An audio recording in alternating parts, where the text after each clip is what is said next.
And the truth is this: the American dream has failed you.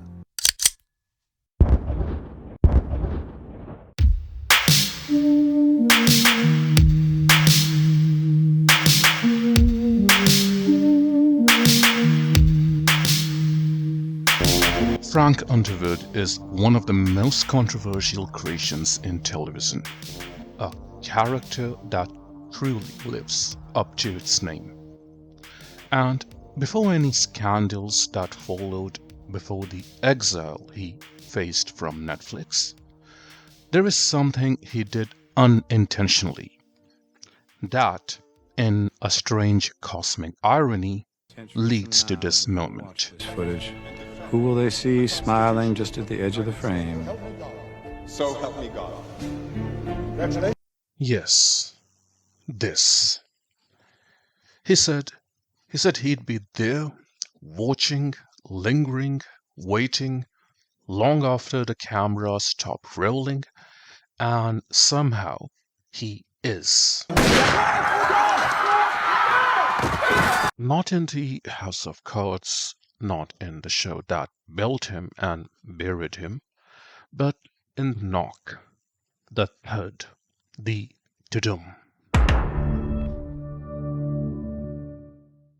Who will they see smiling at the edge of the frame?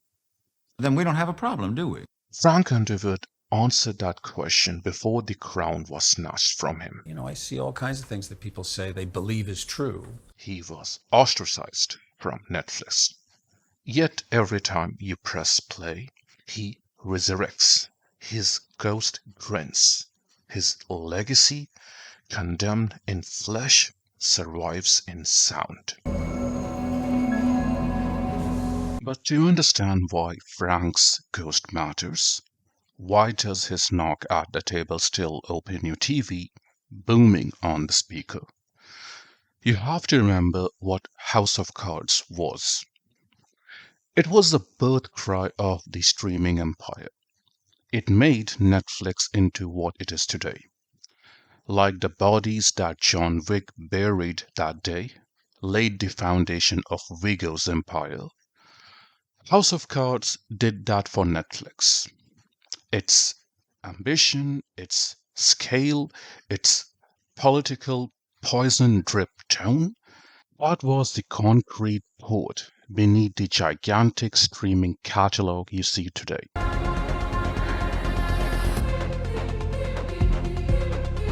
Which consists of your favorite movies and television shows. Stop being afraid. Go find out what your life can be. Whether it is Stranger Things or you love Killian's Blinder. Maria or Clara or Elizabeth? It's Christmas. The time paradox of dark, or you still long for a drug lord swag, be it Narcos or Ozark. Yeah, I'm short. $6,950, but it's not a problem. What did I tell you? I've already sold that. Frank Underwood was the one who made it all happen. He said he'd live for centuries, and in the most twisted way, he does.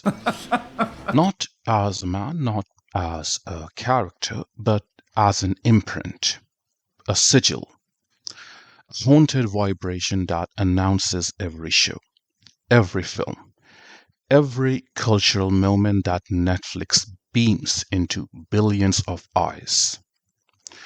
Watch The Grey Man, your beloved, handsome Ryan Gosling kicking the all-American ass out of Chris Evans.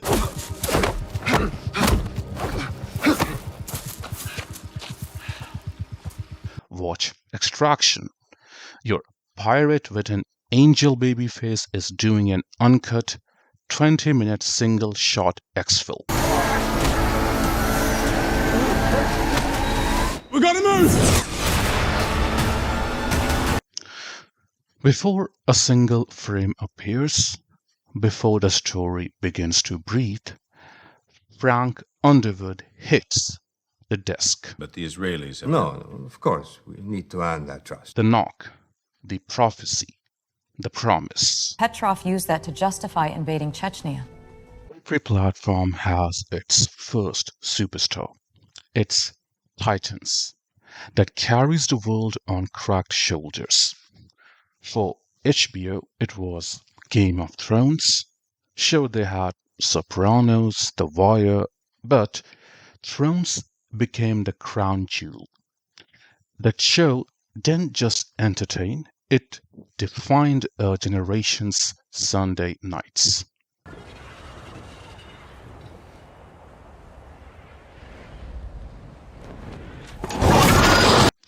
And then there was The Walking Dead, AMC's baby.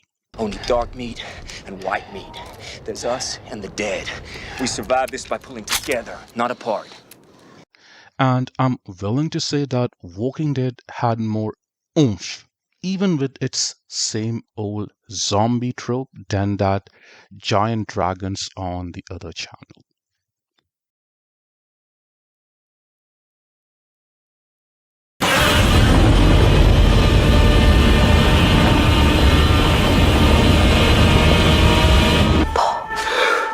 I also found a similar tragedy among all the flagships of every major network. The first female president of the United States is not going to keep her mouth shut on the 4th of fucking July.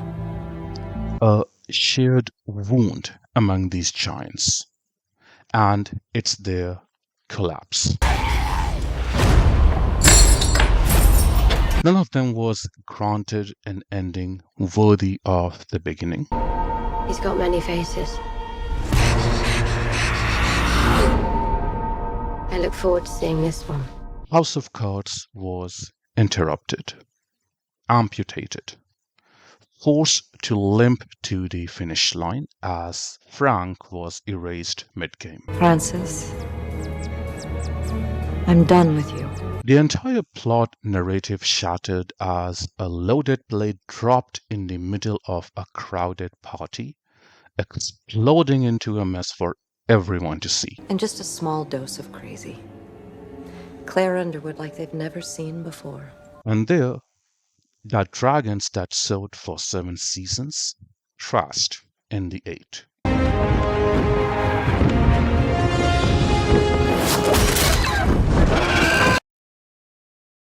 No closure, no catharsis, an unfinished and abandoned prophecy.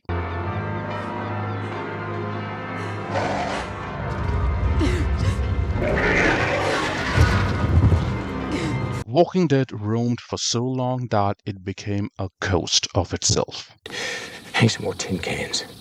We can't stay here. We both know that. I was just telling Shane, I think we should trust your gut. I didn't even bother ending the series. I think I stopped watching after that Negan thing, and that was it.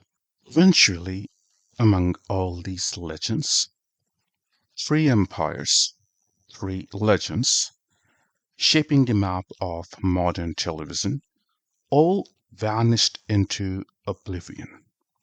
Except, yes, Frank Underwood. He survived. Yes, I can smell the cock on your breath from here.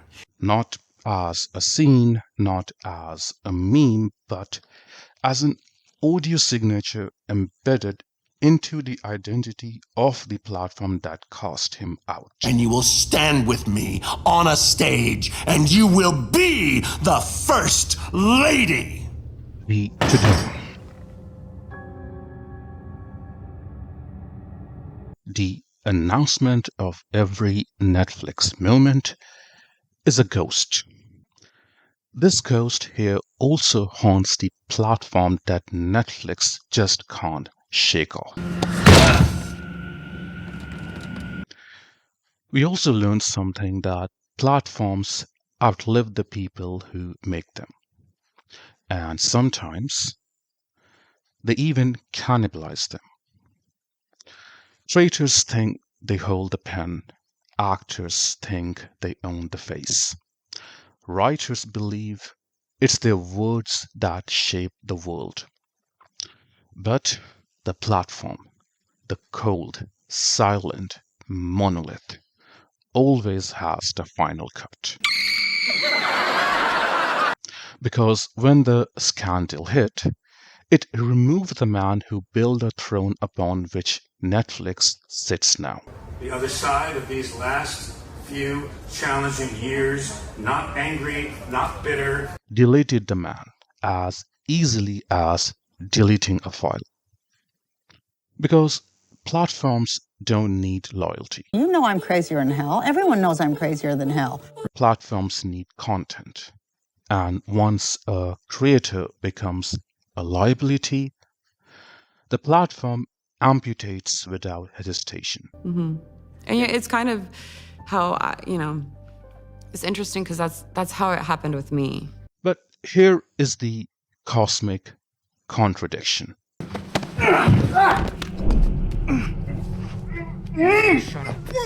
Shut up! The irony that makes Frank's ghost mythic. But rather, I let Frank speak this to you directly, as he would.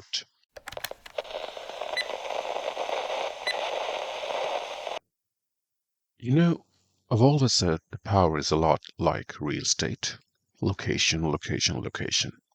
And once you know it, now I'm everywhere. Every location to all the locations there is. Oh, you thought they buried me? You thought they dragged me off stage, sweep me under the rug like an inconvenient stain on the carpet of the empire. This creator goes by the name of Monophrolog, the one narrating this essay. He isn't resurrecting me. No, I'm the one using him to speak to you. So, look a little closer the next time you hit play. I'll be there. I'm no longer flesh, no longer a character bound by plot. That knock, my knock, is a reminder of the truth. They're too afraid to speak aloud. I built their kingdom. I lifted them from obscurity. And when they were strong enough to stand, they cut me loose. As I said about the location, I'm still here, in the bloodstream of this platform. Years later, they offered a different story. They rewrote the beginning too, erased the disc. My ring that knocked was suddenly someone else's ring altogether, a safer one that never wore the seal of a president, one without oval offices. Creators vanish, even origins can be redacted, but a frequency, you cannot silence a man who becomes a frequency. So, go on, finish this video, watch something else, click on the new flashy thumbnail shining on your YouTube screen. It makes no difference, because whichever story you choose, whichever world you enter, I'll be there waiting for you. I never left. Funny thing about graves, sometimes the dirt shifts. The knock comes back louder, and everyone knows whose hand struck first.